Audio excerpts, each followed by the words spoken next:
Salut tout le monde, l'actualité vous désole, Internet vous console, c'est l'heure de la revue de presse de Benzine. L'essentiel de l'info de la semaine en 3 minutes, c'est parti. Suite à un problème technique, la pression de cet épisode a complètement foiré de la qualité pourrie de l'audio. Nous vous prions de nous excuser pour la gêne occasionnée. On commence avec cette bien triste info. Frédéric Vidal, ministre de l'Enseignement supérieur, a confirmé qu'une enquête sur l'islamo-gauchisme dans les universités aura bien lieu. Madame la ministre, c'est la catastrophe. Les étudiants sont en décrochage scolaire, ils sont enfermés dans leurs 6 mètres carrés en chambre de bonne, les profs sont au bord du suicide à force de faire cours sur Zoom toute la journée. Que recommandez-vous? Nous allons lancer une enquête sur l'islamo-gauchisme en France, ou sur le séparatisme. On verra par quoi on commence. Mais avant de juger sévèrement, nous allons essayer aujourd'hui de comprendre ce qu'est un islamo-gauchiste. Un islamo-gauchiste est, petit a, un musulman qui a développé un instinct de survie après avoir écouté un discours de Nicolas Sarkozy sur l'identité nationale. Réponse B. Un type qui pense que Mélenchon aurait certainement gagné en 2017 s'il avait montré à la télé un acte de circoncision. Bien sûr que ça existe. Réponse C. Un type qui pense que Karl Marx faisait secrètement partie du fan club des frères musulmans. Réponse D. On sait pas, personne ne sait, mais l'essentiel c'est que ça fasse peur.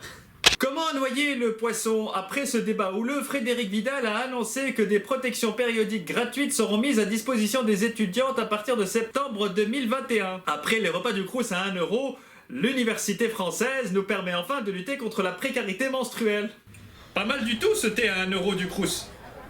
Mais qu'est-ce que tu fous avec mon tampon usagé gratuit? Info MeToo à présent, PPDA, icône du 20h, est accusé de viol par Madame Florence Porcel. Mais c'est pas possible! Salir comme ça l'image d'un génie! Il a bercé notre enfance! Oh.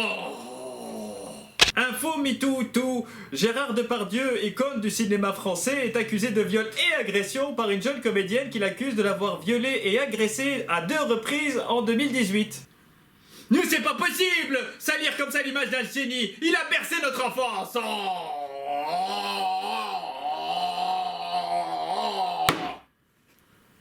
Et on termine par cette triste info. Durant un contrôle de police jeudi dernier, un policier a été filmé en train de proférer des insultes homophobes envers un individu qu'il contrôlait. On avait déjà le racisme, maintenant on a l'homophobie, hein. Dans le jargon on appelle ça un complet jambon-fromage.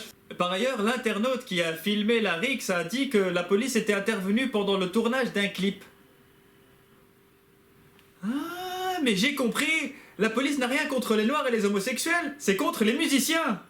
Voilà, cette revue de presse est à présent terminée. Merci à vous de l'avoir suivi. Si ça vous a plu, n'hésitez pas à vous abonner pour vous tenir au courant des éditions suivantes. Il y en aura une par semaine. Mon pauvre Tsarn.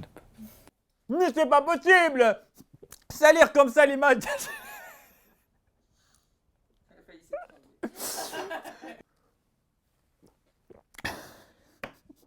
Vrai pro, il laisse 3 secondes après, c'est... Ça Tiens, que chose de montage également. Ouais, c'est bien. Et un vrai pro, il éteint son téléphone. Pas mal du tout ce thé gratuit à 1 €. Starfoula qui est bon. Vas-y, repars, s'il te plaît. J'ai perdu un dixième là, c'est l'engrenage, hein. Après c'est 0 partout. Ah. Ça fait 3 mois que tu es en stage ici. Quand est-ce que tu vas commencer à présenter toi-même? Vas-y, donne l'information. Les Français, ils veulent savoir là. Vas-y. Ah bah voilà. Alors là, pour te plaindre de la qualité des carottes, là, il y a du monde. Pour dire, oh là, je suis un pauvre tsarn, je ne suis pas payé, voilà, je suis payé au lance-pierre, il y a du monde. Mais quand il s'agit de transmettre l'information à ceux qui demandent, et toi, lâche un commentaire à la hamar, lâche la commentaire, tu ne connais pas les référencements YouTube. Je t'aime. Viens, on fait de la SMR.